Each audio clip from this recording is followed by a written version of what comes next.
Hola a todos, bienvenidos a un nuevo episodio de nuestro podcast. El día de hoy vamos a hacer un viaje en el tiempo y vamos a hablar exclusivamente sobre la arquitectura. Que hay que decirlo, cuando nosotros escuchamos esta palabra, lo primero en lo que pensamos son en rascacielos, en el minimalismo, en el brutalismo. Y hay que decirlo, la arquitectura no es eso, sino que viene desde hace muchos años y trata de lo que es dar un significado, desde que el ser humano le da el nombre a un espacio para poder desarrollarse en comunidad.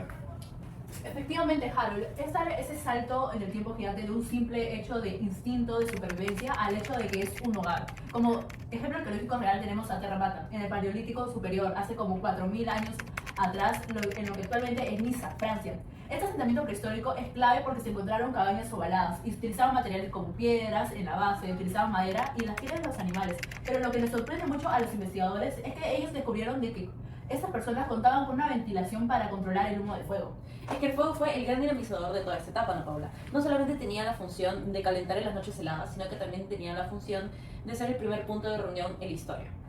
Esta fuente de calor reunía de forma natural a la comunidad y hacía que las cuevas y los refugios primitivos dejaran de ser simplemente espacios de escondite y comenzaran a ser puntos de encuentro social. Y lo más fascinante de esto es de que épocas tan tempranas ya existía la intención de crear y delimitar espacios. Las personas no tiraban sus cosas en cualquier lado, sino lo delimitaban alrededor del fuego para diferenciar las zonas importantes, como la del descanso. Esto ya demuestra una intención clara de organización y diseño. Además, las construcciones estaban totalmente ligadas al entorno. Los materiales provenían desde la naturaleza y eso refleja cómo el ser humano se adapta a lugares donde vivíamos usando los recursos disponibles. Aunque hoy nos parezcan simples cosas, ahí mismo nació la arquitectura, creando espacios seguros y funcionales para un grupo. Exacto, Liliana. Y esa es la base de todo, porque tomando eso de punto de partida, cuando la mente del ser humano, en conjunto con su organización social, empiezan a evolucionar, lo que termina desencadenando son que se desarrollan estructuras mucho más complejas. Y esto hace de que, por ejemplo, las cuevas dejen de ser únicamente cuevas o espacios para para dormir o estar en la noche, sino que empiezan a adquirir lo que sería un significado. Un ejemplo de esto es claramente la Chapelle Stele, la cual ha representado que tiene evidencias empíricas de haberse realizado rituales funerarios dentro de ella, lo cual representa que los espacios empiezan a cargarse de un simbolismo. Y esto hace de que justamente la arquitectura tenga otro tipo de nivel. Claro, incluso el arte rupestre ya tenía un rol arquitectónico ahí. Esas pinturas en las paredes tenían una función simbólica y representaban sus rituales diarios. En ese momento la arquitectura ya no cumplía solamente lo que era una función práctica, sino también tenía una función cultural. Es por eso que tenemos como ejemplo la cueva de Lascaux del Paleolítico Superior, que demuestra que tiene una conexión con la naturaleza, la arquitectura y el simbolismo. Las cuevas de Lascaux, las cuales son mundialmente conocidas por sus pinturas realizadas hace miles de años, las cuales tienen representaciones de cacería de bisontes y caballos.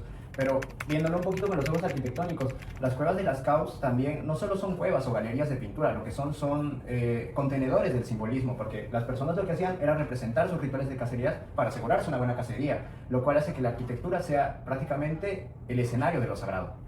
Un punto de quiebre llegó con el Neolítico y un clima más cálido. La agricultura y la ganadería transformaron la vida. Al cazar la megafauna, el ser humano dejó de cazar a los animales y ser nómada para formar asentamientos permanentes.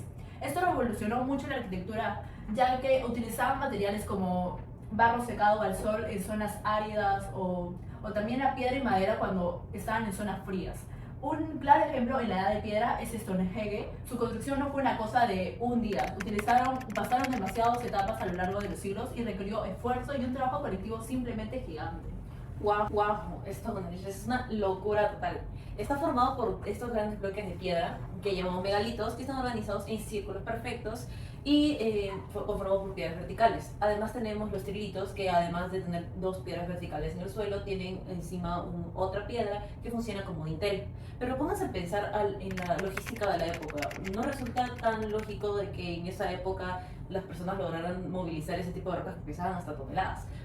Por eso llegó a la conclusión de que las personas tenían una buena organización social y tanto una buena logística de ingeniería. Y lo mejor de todo es que, aunque actualmente todavía existe un debate súper intenso sobre su función, muchos investigadores coinciden que estaba relacionada a ceremonias religiosas y observaciones astronómicas, especialmente como el solsticio de verano. Si lo analizamos formalmente, destaca muchísimo por su composición geométrica circular y por el uso de dinteles sobre piedras verticales, lo que representa un gran conocimiento empírico entre el equilibrio y la estabilidad estructural. Liliana, al mismo tiempo las viviendas cambiaban. Los poblados comenzaron a protegerse y en estos casos tenemos ejemplo en los muros de Jericó, los fosos europeos, limitándose muchísimo mejor. Además surgieron monumentos como los megalíticos individuales muy particulares, como los menhires o los alineamientos de Karnak.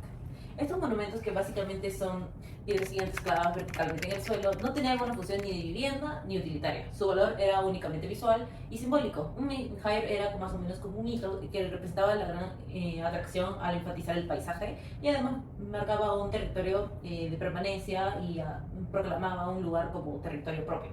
Y justamente de la complejidad que estás hablando, Aleshka, llega al punto más alto cuando miramos las estructuras funerarias neolíticas y su monumentalidad. En esta etapa, el culto a los muertos cobró una relevancia impresionante. Se construían tumbas de bloques de piedras gigantescos para cada comunidad. Tenían desde el dolmen tradicional, que es la estructura más básica, con dos piedras verticales y una horizontal, que funcionaban para las cámaras principales, hasta las tumbas galería, que eran corredores largos cubiertos, y las tumbas pasadizo, que eran pasadizos que te conducían hacia cámaras funerarias circulares internas.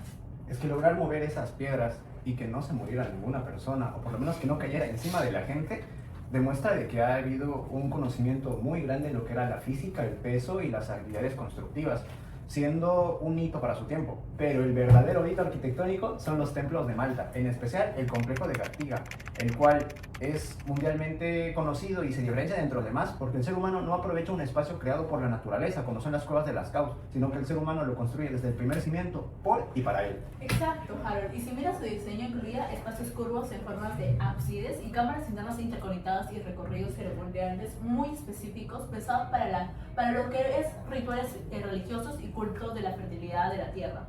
Pero lo que me parece más fascinante es que estos templos de Malta aún eran edificios completamente nuevos construidos en el exterior. Pero si tú lo mirabas desde el exterior, es decir, aún mantenía ese concepto arqueotípico de la cueva que se trasladó a la arquitectura construida. Todas estas obras, desde la cabaña balada de ramas hasta los templos de piedra en Malta, nos demuestran que la arquitectura desde sus inicios más primitivos nunca se trató simplemente de apilar materiales para taparse de la lluvia o del sol, sino que también combinaba tres pilares importantes como son la función, la técnica y el simbolismo. La arquitectura es en el fondo quiénes somos realmente. Qué gran recorrido hemos hecho hoy, chicos. Espero que les haya gustado y gracias por escucharnos y vernos el día de hoy. Hasta luego. Chao.